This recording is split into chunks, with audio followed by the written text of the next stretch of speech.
हुसैन शेख। आपका खैर मकदम है 4 टीवी न्यूज कर्नाटक एक्सप्रेस में। कल 12 नवंबर को बीजापुर में होगा बृहत समावेश। शहर के दरबार हाई स्कूल मैदान में केंद्र और राज्य सरकार की नीतियों का विरोध करते हुए कांग्रेस नायकों ने कार्यकर्ताओं के समावेश का आयोजन किया है। इस कार्यक्रम में सिद्धरामैया, दिनेश गुंडूराव सहित कई कांग्रेस नायक भाग लेंगे। राज्य के विविध जिलों से बड़ी संख्या में कांग्रेस कार्यकर्ताओं के पहुंचने की उम्मीद है।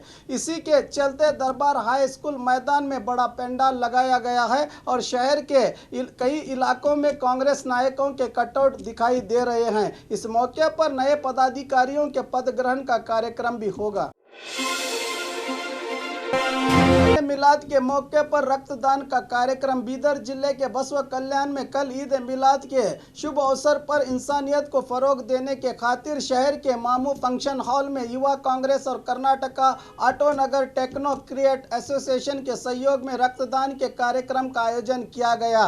राजबाग दरगाह के हजरत ख्वाजा जियाउल्लाह हसन ने इस कार्यक्रम का उद्घाटन किया। शोलापुर ब्लड बैंक के बीटीओ डॉक्टर विनोद कुमार के नेतृत्व में सुबह से शाम तक करीब 242 युवाओं ने अपना रक्तदान देकर इंसानियत की मिसाल कायम की। इस मौके पर कांग्रेस विधायक बी नारायण राव सहित कई नायक शामिल रहे। रक्तदान करने वाले युवाओं को युवा कांग्रेस अध्यक्ष मीनाज नवाब और ऑटो एसोसिएशन के अध्यक्ष खलील मियां ने प्रमाण पत्र वितरित किया।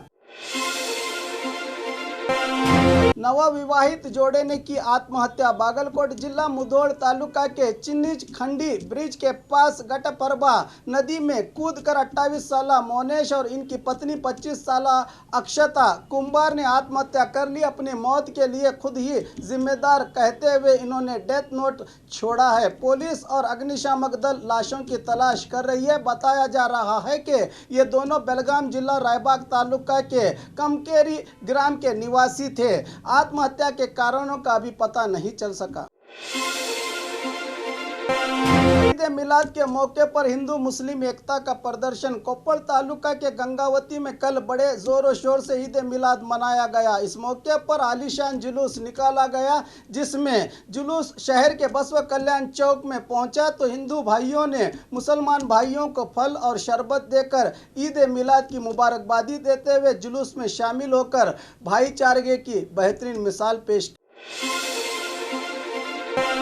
बेटे ने की चोरी, सजा मिली मां को। पिछले दिनों चोरी के मामले में फरार हुए इरफान नामक व्यक्ति को पुलिस तलाश कर रही थी। जब वो न मिला तो पुलिस ने उसकी मां जबीन ताज को हिरासत में लेकर पूछताछ करने लगी। करीब 8 दिन तक बिना कोई मामला दर्ज किए बेंगलुरु केपी अग्रहार पुलिस ने जांच के नाम पर जबीन ताज के साथ मारपीट करके आरोपियों जैसा सलूक किया, जिसके चलते आरोपी की मां को चलने में दुश्वारी पेश आ रही है। इसी तरह महिला को परेशान करने पर बेंगलुरु केपी अग्रहार पुलिस थाने के इंस्पेक्टर क्राइम सिब्बंदी और महिला पुलिस अधिकारी पर मैजिस्ट्रेट कोर्ट में और ह्यूमन राइट कमीशन में शिकायत दर्ज की गई है। अब देखना है कि कौन क्या कार्रवाई इन पुलिस अधिकारियों पर करता है।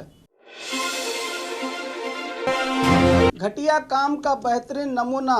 हनुमानपुर जैकवेल कैनल के पास खिसक रही है मिट्टी, खतरे के आसार और बढ़ गए। बीजापुर जिले के बहुमहत्वाकांक्षी नीरावरी योजना के तीसरे चरण हनुमानपुर जैकवेल और मसूती जैकवेल के मेन कैनल के पास बनाए गए रास्ते से मिट्टी खिसकने लगी है, जिसके कारण यहां से गुजरने वाले इंसान और वाहनों पर मौत की छाया मंडरा रही है, जिसके चलते रास्ते में बड़ी दरारें पड़ गई हैं। अगर यहां थोड़ा भी ज्यादा कम हो जाए तो वाहन या इंसान सीधे कैनल में गिर सकता है। समय रहते इस ठीक नहीं किया गया तो बड़े अनहोनी घट सकती है। अधिकारियों को चाहिए कि इस ओर सबसे पहले ध्यान दें। बीजेपी से नाराज पूर्व विधायक ने थामा कांग्रेस का दामन। बताया जा रहा है कि बीजेपी को अलविदा कहकर बेलगाम जिला कागवाड़ मतक क्षेत्र के बीजेपी पूर्व विधायक राजू कागे कांग्रेस में कल शामिल होंगे। मीडिया से बात करते हुए खुद कागे ने बताया कि वो 15 साल से सब कुछ सहते हुए बीजेपी में ताकि मतक क्षेत्र की जनता का कल्याण हो, मगर पक्ष वाले इस बार उपचुनाव में टिकट देने से इनकार कर रहे हैं, जिससे जनता की सेवा में बाधा आएगी। इसलिए कल मैं कांग्रेस में शामिल हो जाऊंगा और कांग्रेस ने मुझे टिकट देने की बात कही है, कहा कागे ने।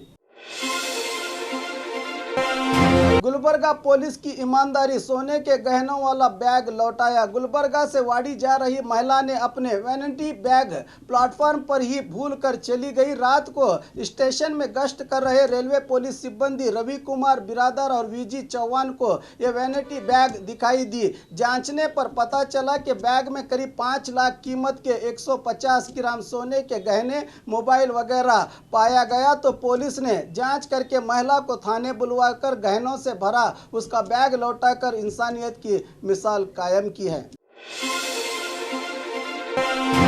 गैर कानूनी तौर पर शराब बेचने वाला पुलिस की गिरफ्त में। हुबली के गोकुल रोड पर स्थित पुलिस थाने के अधिकारियों ने गैर कानूनी तौर पर शराब बेच रहे व्यक्ति को गिरफ्तार करके इस व्यक्ति से करीब 70 लीटर शराब की बोतलें जब्त कर ली हैं। शक की बिना पर पुरानी हुबली बैड़ी गली के केशव अतनी नामक व्यक्ति को हिरासत में लेकर जांच की गई तो पता चला कि केशव ने गोवा से शराब लाकर यहां बेच रहा था।